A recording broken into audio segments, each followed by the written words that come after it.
natin ang manok po. Sobrang init, na stroke guys.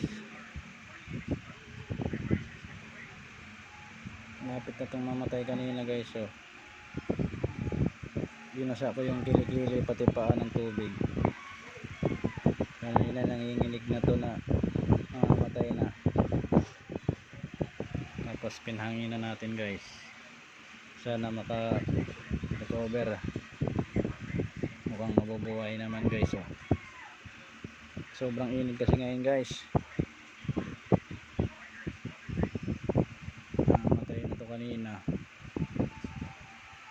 Sayang pa naman, may wing pan to, hindi pa nangingitlog. Kaya mga manok nyo guys,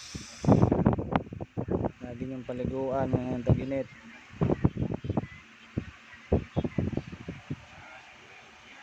Extract ko kayo na guys, extract.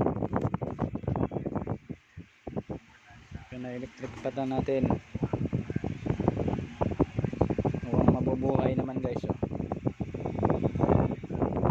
Muna yung gawin muna guys, basahin nyo yung kaliwat kanan, yung ilalim ng pakpak nila, tapos yung bandang buntot, tapos yung dalawang hita ng paa nya,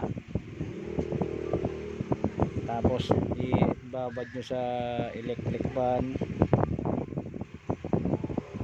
at pagpahingain. Ayan guys. Oh.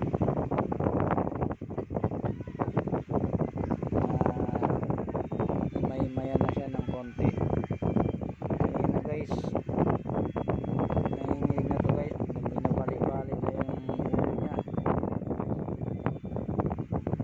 Mamatay na talaga kanina to guys. Tapos susuka na ng malapot na tubig.